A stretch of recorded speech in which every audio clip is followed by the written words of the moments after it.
Hi, ladies and gentlemen. Thank you so much for tuning in today. Today we have a very interesting gentleman to share with us his points of view and what's going to happen in the retail space. Here we have today Mr. Arnoud Bakker, and he's the Head of Leasing Southeast Asia for IKANO Centers. Welcome, Arnoud. Welcome on board. Thank you very much, Ernest. Arnoud, can you just tell us a little bit about your background and how long have you been in Malaysia and running IKANO Centers? I have been in Malaysia for almost 3 years, 2 years and 9 months to be exact, with IKANO Centers, and that's part of IKEA Southeast Asia. And IKEA Southeast Asia looks after all the and has the rights for all the expansion of and running of IKEA, the IKEA stores in Singapore, in Malaysia, in Vietnam, Thailand, Philippines. For this area, and we have added quite recently, a year ago, 1.5 years ago, also we have the rights for Mexico. So that is the part of our retail organization, and for everybody very well known IKEA stores. Secondly, we develop, manage and operate shopping centers, as we label them actually as meeting places, and for Malaysia we actually have 4 in all different shapes and sizes. And in Bangkok, in Thailand, we have our flagship shopping center called Megabanga. So we have 2 divisions within the same company working very closely together and working on creating great meeting places for the community surrounding us. Can you share with me, if we deep dive into the meat of this interview, how has COVID-19 and the MCO affected you?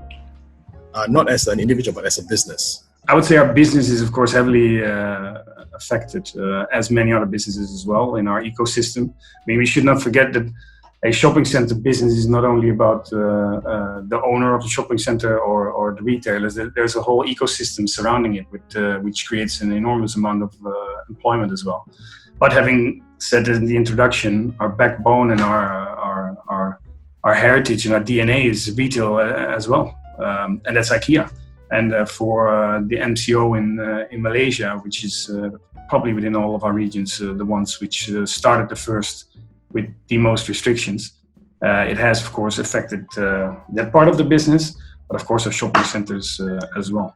Because we are still running our shopping centers, but we would say it's partly running them mainly for the essential offer and some F&B.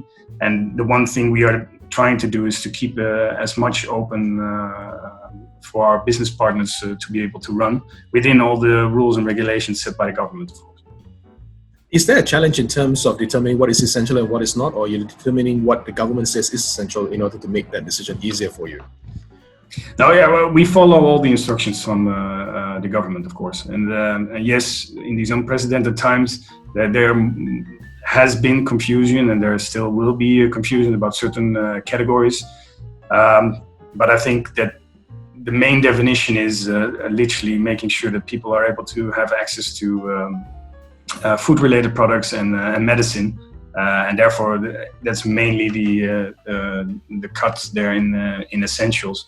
Although, of course, depending on how long the situation will go on, maybe other categories will be added. We don't know, but we just follow very closely what the governments are instructing us to do, and we just comply with that. Yeah. I'm just curious in terms of the experience of IKEA throughout the world, whether has there been something as close to this as a precedent before or not that gives a guideline as to how to deal with the situation, or is this something new every day that you're learning as well? I would say I think it's a bit of both. There is a booklet in the IKEA world about the 15 big crises around the world that had actually built the brand even bigger as an organization and as product and as relevant offer to consumers as well. So I wouldn't. Yes, this one is of course very unprecedented, but at the same time we have the experience that in a certain moment in time we will bounce back, and in many cases there's an enormous learning curve there. So yes, you get more prepared for future events to come. Although of course nobody will deny that this one is very unpredictable, and it is not nobody had a SOP for this, for example, right? So yes, we have experience, but at the same time, there are many things that we learn throughout the day and execute throughout the day as well. And you have to. Yeah. I think because it's unprecedented and there's not so much in terms of experience, anybody has gone through this. It's also a learning curve at the same time, test and measure, so to speak. Yeah. But can I ask, what are the main lesson points that you are picking up right now as management in terms of how you handle this situation? What would be, to say, the top 1 or 2 lessons that you have? First of all, I mean, our business in the shopping center business is a people business, right? In 2 ways. One, consumers. We have our customers. We have people enjoying our community spaces, and at the same time, we have our big network of partners. So in both cases, it's quite clear what we have learned, that communication is number 1 priority in both cases. And that means from the part to the consumers, we have our shopping centers opened. It needs to be clear that how they move around the still open shopping center to do pickups or to go to the supermarket or pharmacy, that it's clear where they are directed.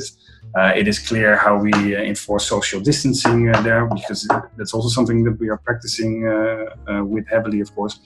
Secondly, the experience or what we have learned from the situation towards our partnership, because in the end of the day, that's for our business model, one of the most important things, is that we have said from day one, we're not going to hide.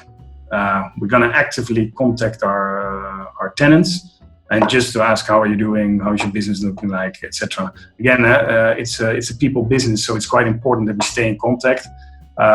In the beginning, we also didn't have anything much to tell in terms of how we respond to it, but just to keep the dialogue going. And we have seen enormous good response from it.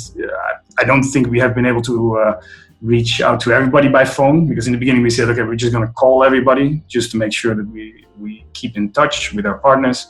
But we initiated the CSR initiative, and we are absolutely overwhelmed by the reactions.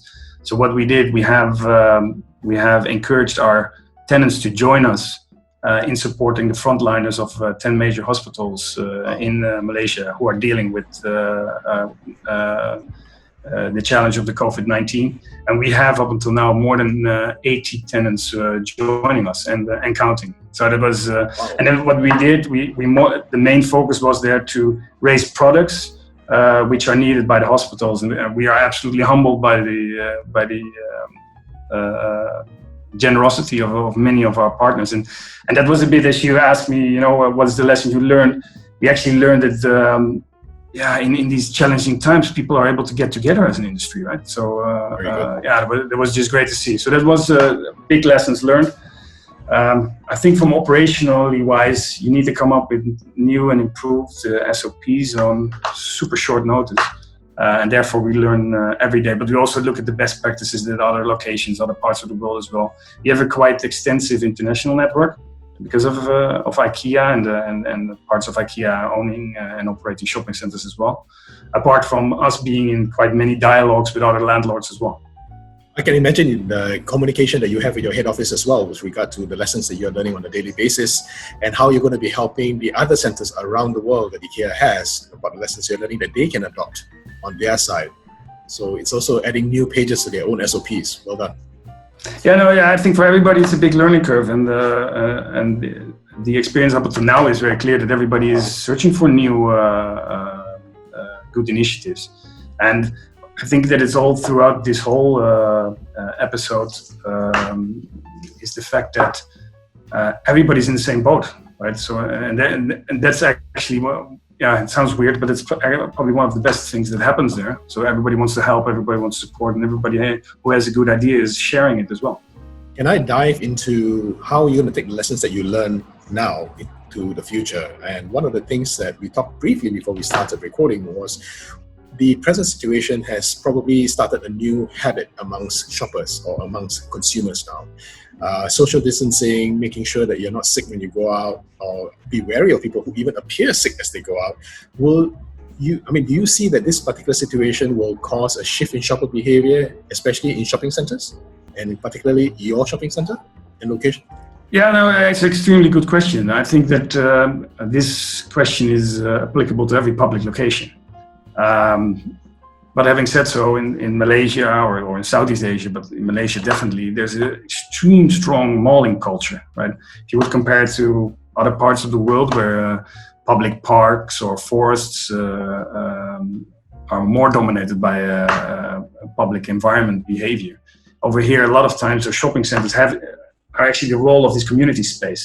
So yes, there will be hesitance from people to go to environments where there's more crowds, or at least that they are more perceived as locations which are crowded. The one thing we don't know yet is what the real effect will be, but we can contemplate on the fact that it will influence the mindset of people and the probability of people being a little bit more hesitant into going certain areas. On the other hand, there's a lot of data available. There's a lot of data even towards buildings where there could be a COVID patient or whatnot. It is out there, which gives probably even more security. Having said so, we are now implementing a lot of new rules and regulations towards our shopping centers as well. What we are now using is only for the part that's open now, but we are preparing ourselves for the 15th of April in Malaysia. If the MCO will not be extended, with all sorts of different things we want to implement, from just buttons on the ground to keep people distance. We have experienced already in our Singapore stores like a big environment where only 2 people then are allowed in. And you need to understand that we have these sort of heat maps where we know where people either gather or they have to be in line, thinking about the toilets, escalators, lifts, the service information point, the suryas. So it is, those environments have more attention, of course, than the general environment. But in general, we will come with our set of implementations, therefore, because we acknowledge that probably our biggest challenge, and that's throughout the whole industry, is not only us, will be to regain the confidence of people to go to these kind of environments. Apart from shopping behavior, because we have had this discussion within our portfolio since mid-January, when it more or less started in China, and we got a lot of information, of course, we all did. Yeah, it's a bit waiting to see what the real effect is on shopping behavior. One thing that's for sure, people are getting more acquainted and starting to trust home delivery more. It doesn't say they will only buy online, but maybe they will trust the fact that things are being delivered to their homes. So to a certain extent, it opens up other business models as well. And I think for the first period of time, we will have people just being happy that they have the freedom back, or they become more demanding of their time spent. And therefore, that will have impact on the consumer behavior, yes. Actually, your comment actually led very well into the next subsequent question I wanted to ask you, as in, do you think your business model will change to be a more digitized one moving forward? Because you're going to have probably some people who still say until it's really clear, only then will I come out, whereas the more gung-ho ones would say, okay, I think it's safe enough for me to come out now. So would your business model change somewhat as a meeting space to meet all the wide spectrum of users that you have, and also to support your retailers?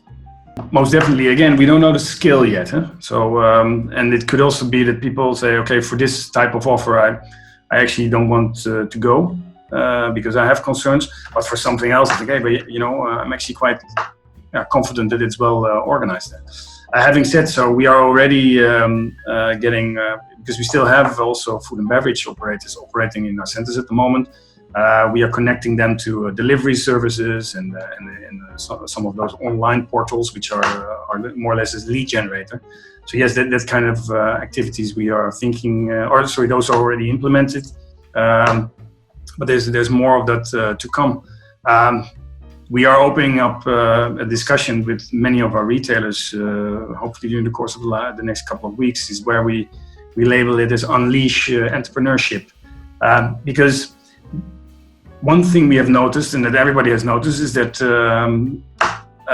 people got used to communicating through either FaceTime or Zoom or any of the other. You could argue that people were already used to it, but it became sort of a slipstream. So why not have a karaoke session where somebody can call in, for example, right? Why not have lunch with somebody else, but there's a tablet on the table and you bring your own earplugs and you have lunch together, because people are getting used to this kind of thing, as well as online tutorials, or I mean, if you're not able to be in time for the group class at the gym, but you're still able to join, all that kind of thing. We expect some movement in there, and we will see who is the first mover, but there will be movement there, definitely. Yeah. I recently had a discussion with some people who are in the retail industry, particularly in the F&B and also in services.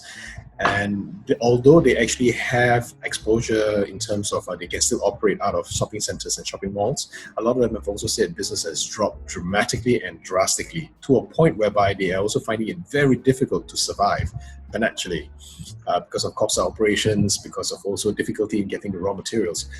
How do you see yourself as an organization supporting business challenges faced by your tenants? I'm sure that they are also quite wary and quite worried about the future. What's your stand on it? I think again, it starts off with a dialogue and understanding for each other's business. We are as strong as the collective, of course, and we have dedicated ourselves to support during the MCO period. In the end of the day, it comes down to mutually trying to fight for survival, because as I said in the beginning, a shopping center environment creates an enormous amount of employment, right? Not only the shopping center itself, but also, of course, throughout the tenants and all sorts of service providers there as well. So again, it's all about the dialogue at the moment. It also depends on the categories, and it depends heavily, of course, on the supply chain.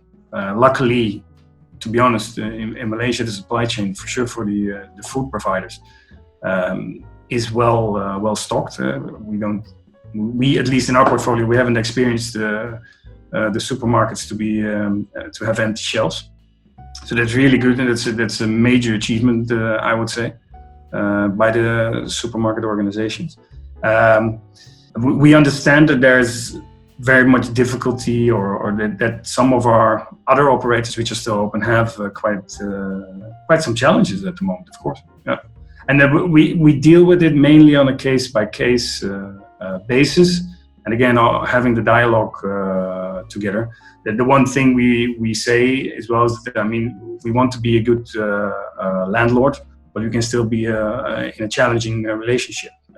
There's no way that doesn't say we cannot have a good business relationship, but we also have the standpoint that this is a common problem. The whole issue is not only, you cannot just shift it from one to the other. There's an ecosystem where we're working in, and we need to make sure that in the end of the day, we all get out of it with the least scars as possible, of course. I hope that answers the question. Yes. It just highlights to me that you are taking a partnership view, and all your retailers are also your partners, whereby if one side is scathed and the other side survives, it's still not going to be a long-term solution for either party. No, it must be a give and take here and there, because if only one part survives, but not only us, but you could argue that there's a lot of other shopping center organizations out there as well. If a shopping center is not able to make it, that impact to the community is probably as big as it is on a retail organization not making it. Excellent. Can I ask you, Arnoud, do you see any silver linings in this present situation? Do you see anything that, because of this situation, you can see benefits and positives coming out of it? What would they be, if you have any? We as a portfolio, our focus was already on what we labeled as meeting places. So I would say that this whole period, actually, we are becoming even more relevant in the direction we had as well. The thing we're adding, of course, is that it must be a safe environment, right? It must be a safe meeting place. But our thought process was already so much more than only shopping. And we noticed the consumer behavior, and definitely in Southeast Asia, is where people want to meet, and the whole F&B part is, of course, uncomparable to some other parts of the world. So yeah, this has this more or less made some of our decisions even go faster. And the silver lining is that we expect that there will be more hybrid concepts coming to the market. People will start experimenting, and we already see it with some of the entrepreneurship which is there, which is remarkable. People working together, and all of a sudden they realize, hey, we should maybe do this even more often after we come to this challenging period. So what our main focus is to keep on doing that. Probably some of the things are going to be a little bit faster implemented than we would have expected before. But the meeting place philosophy, and then the safe meeting place philosophy, which we have, will definitely go on. And it actually sparkles a bit of a curiosity of what kind of new offers will there be, what will be the demand, what will be relevant, and what will not be relevant anymore. And then that last part has always been our intention. What is the relevance of the offer we have? And that will be very interesting periods. We are also we are clear on it for ourselves as well, that we probably only know the real impact after a couple of months. Of course, you want to know the impact the day one you open up, but it will take us months, maybe even a little bit longer. And then you can see what kind of opportunities come out of it as well. My final question that I would love to ask you is this: at the end of your stint in Malaysia, and I hope that it will not come to an end so soon, it will be a long and illustrious one for you, where do you see you want to take IKANO centers from today until the point where you say, I've done my job here? Where do you want to see it? First of all, I think that we are probably in one of the most exciting industries which are there, because we are so close to the consumer. So I don't think it will ever come to an end. We have set quite clear goals for ourselves, and that we have been very aggressively expanding during the course of the last couple of years. It was only 4 years ago, and we had one center. Actually, 3 years ago there was one center. Now we have 4 in Malaysia, and of course we have Mega Banga in Bangkok, which is only around for 7 years. So that's actually for a shopping center also not that long. So our main focus will be probably to reestablish the road we have taken. We recently opened 2 centers, right? One in JB was in November, where we opened up a shopping center with more than 90%. And that was an amazing success from day one. And then all of a sudden a situation like this comes along. We opened in December a relatively small size in Penang. So our main focus will be to rebuild, to extend, and to get the best out of all the locations, and to really implement our meeting place focus. And then we actually noticed that there's so much more we can get out of the locations for our consumers, together with IKEA. So if there ever would be an end status, then it would be that we got the best out of our locations. But having said so, for instance, in Penang, we are still planning to do a rather big development, building on top of what we have already achieved with our organization in this region. These are very exciting plans, particularly because you're focusing a lot on the consumers. So consumers first, I really applaud you for that. And it means so much more right now when we are all experiencing all these challenges, and the common man on the ground is going to be feeling it the most, whether in terms of a job or whether in terms of access to ability to buy things. So I really commend your efforts and your team's efforts as well. Yeah, I will not say that's easy, but what I want to address there is that, as well, is that our DNA is IKEA. So and that's literally it's in everybody's blood in our organization. We think about the consumer first, and then if you look at the real estate part, then we understand that the relationship with consumers, but the relationship with our partners is our USP, and that's what we have to build on. Well, Arnoud, thank you so much for your time. Thank you so much for spending it with us. Thank you, Ernest. And I look forward to actually catching up with you once MCO is over to get an update as to what's happening with IKANO centers. Maybe then we do a live one in a safe environment. Yes, definitely. I would love to do that. So thank you so much again for tuning in, ladies and gentlemen. And we actually had Mr. Arnoud Bakker, who is the Head of Leasing Southeast Asia at IKANO Centers. Tune in again for our next talk. Thank you again.